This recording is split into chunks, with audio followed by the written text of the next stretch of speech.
Urea కొరతపై అన్నదాతలు ఆందోళన చెందవద్దని ఆంధ్రప్రదేశ్ రాష్ట్ర వ్యవసాయ శాఖ మంత్రి అచ్చెన్నాయుడు పేర్కొన్నారు. శ్రీకాకుళం జిల్లాలో ఎరువులు నిల్వలు పుష్కలంగా ఉన్నాయని ఉద్ఘాటించారు. శ్రీకాకుళం రూరల్ మండలం తండెంవలస గ్రామంలో ఎరువులపై రైతులకు అవగాహన సదస్సు నిర్వహించారు. స్టాక్ చేసుకోవాలని మొత్తం తీసుకెళ్లిపోవడం వల్ల ఈ సమస్య వచ్చింది. నేను రైతులకి స్పష్టంగా తెలియజేస్తున్నాను.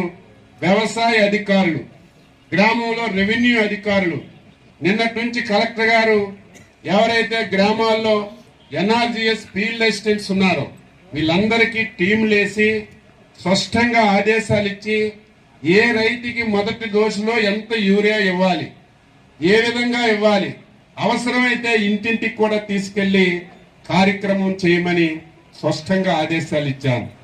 అయితే ఏదైతే మనకి ప్రైవేట్ డీలర్స్ దగ్గర ఒక సమస్య మొదట్లో వచ్చింది. గవర్నమెంట్ కి ఏదైతే మార్కెట్ నుంచి ఇస్తున్నామో ట్రాన్స్పోర్ట్ ఛార్జీలన్నీ మేమే కడుతున్నాం. అందువల్ల కొంత రేటు తగ్గుతుంది, ఒక 30 రూపాయలు. అదే ప్రైవేట్ డీలర్ అనుకోండి, రైల్వే స్టేషన్ నుంచి వాడు కొట్టుకు తీసుకెళ్ళాలి, కొట్టు నుంచి మళ్ళీ గ్రామానికి తీసుకెళ్ళాలి. దీనివల్ల కొంత ట్రాన్స్పోర్ట్ ఛార్జీలు పడతాయి. అది కూడా లెక్కేశాను. ఒక ప్రైవేట్ వర్తకుడు ట్రాన్స్పోర్ట్ ఛార్జీలు ఎంత ఖర్చు అవుతుందో లెక్కేసి ఎట్టి పరిస్థితిలో 30 రూపాయల కంటే, అంటే 267 రూపాయలకు మనం ఇస్తున్నాం. అంటే దాదాపుగా 300 రూపాయల కంటే ఒక్క పైసా ఏ ఒక్క రైతుకి ఎక్కువ తీసుకున్నా యాక్షన్ తీసుకుని కేసులు పెట్టమని చెప్పాం. అయితే ఇంతకు ముందు ప్రైవేటు వర్తకులకి ఫ్రీగా ఇచ్చాం, నచ్చిన వాళ్ళకి నచ్చినట్టుగా ఇచ్చుకోమని. ఈసారి కూడా వ్యవసాయ శాఖే జిల్లా కలెక్టర్ గారి ఆధ్వర్యంలో ప్రైవేట్ డీలర్స్ దగ్గర ఉన్న యూరియా కూడా మేమే కంట్రోల్లోకి తీసుకున్నాం. ఎందుకంటే రైతులు అర్థం చేసుకోవాలి, ఎంతమంది రైతులు ఉన్నారో అందరికి వస్తుంది. కానీ ప్రభుత్వం దగ్గర కొంత ఉంటుంది, డీలర్ల దగ్గర కొంత ఉంటుంది.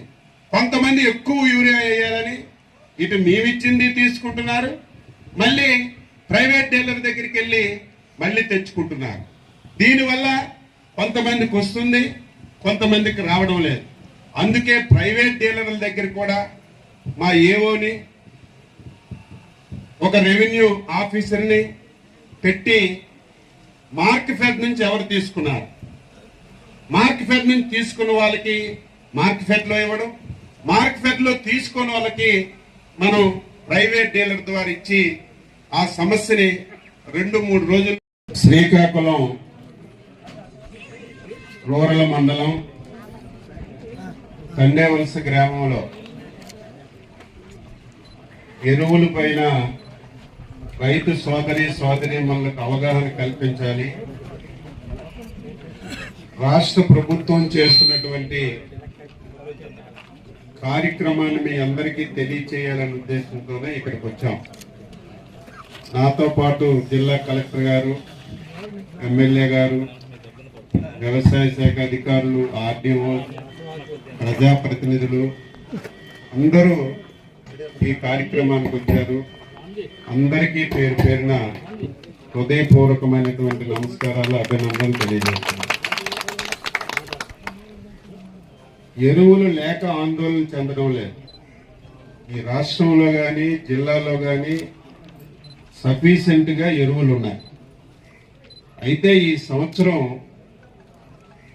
వివిధ కారణాలు, కేంద్ర ప్రభుత్వం యూరియా తగ్గిస్తుందని, లేకపోతే కొన్ని రాష్ట్రాల్లో యూరియా లేక క్యూ లైన్లు ఉన్నాయని, రేపు భవిష్యత్తులో మనకు కూడా యూరియా అందదేమో అని ఆందోళన చెంది మొత్తం ఈ సంవత్సరానికి కావలసినటువంటి యూరియా అంతా స్టాక్ వేసుకుందామని ఒక ఆలోచనతోనే ఈ సమస్య వచ్చిందని చెప్పి మీ అందరికీ తెలియజేస్తున్నాను.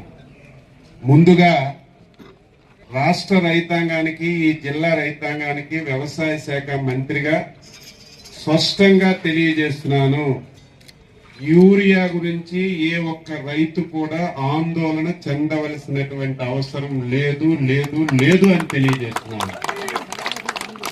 కానీ రైతు సోదరీమణులు మా వ్యవసాయ శాఖ అధికారులు చెప్పిన విధంగా మీరు పాటించవలసినటువంటి అవసరం ఉంది. యూరియా ఇదేదో అచ్చెన్నాయుడు, శంకరు, కలెక్టర్ గారు కాదు, వ్యవసాయ శాస్త్రజ్ఞులు వరికి 3 సార్లు యూరియా వేయాలి. మొదటిసారి 25 కేజీలు, రెండవసారి 25 కేజీలు, మూడవసారి 25 కేజీలు వేయాలని అచ్చెన్నాయుడు గారు ప్రభుత్వం నిర్ణయించలేదు. వ్యవసాయ శాస్త్రజ్ఞులే వరి బాగా ఈల్డ్ రావాలన్నా, వరి బాగా పంట రావాలన్నా ఈ విధంగా మీరు యూరియా వేస్తే సరిపోతుందని వ్యవసాయ శాస్త్రజ్ఞులే నిర్ణయించారు. నేను అడిగితే కంపెనీ వాళ్ళ సిస్టమ్ పెట్టారంటే కంపెనీ వాళ్ళతో కూడా మాట్లాడారు. ఇక నుంచి ఆ సమస్య కూడా ఉండదు. ఇవన్నీ మీరు ఏదో నేను 10 మందికి చెప్తే ఇది సక్సెస్ అవ్వదు. మీలో మీరు మాట్లాడాలి, ఒకరికొకరు తెలుసుకోవాలి. తెలుసుకొని దీన్ని అమలు చేసి మీరందరూ కూడా చక్కగా వ్యవసాయం చేసుకొని తక్కువ పెట్టుబడితో ఎక్కువ లాభాలు వచ్చే విధంగా మీరందరూ కృషి చేయాలని, ఈ ప్రభుత్వం మీది. కష్టం వచ్చినా, ఇబ్బంది వచ్చినా, సమస్య వచ్చినా ఏదో సమస్య ఉందని పారిపోం. సమస్యని అధిగమించడానికి, సమస్యని పరిష్కరించడానికి ప్రజల దగ్గరికి వచ్చి మేము మీ యొక్క ఆలోచనలు తీసుకుని ముందుకెళ్తున్నాం. ప్రభుత్వానికి కూడా మీరు సహకరించి యూరియా విషయంలో మీ అందరూ ఆందోళన చెందవలసిన అవసరం లేదు, అందించే బాధ్యత మేము తీసుకుంటామని తెలియజేస్తూ, చాలా బ్రహ్మాండంగా రాత్రి అనుకున్నాం నేను ఒక ఊరెళ్తే ఒక ఐడియా వస్తుందని. చాలా చక్కగా ఏర్పాటు చేశారు. స్థానిక నాయకులందరికీ పేరు పేరున మరొకసారి అభినందిస్తూ సెలవు తీసుకుంటున్నాం. జై హింద్.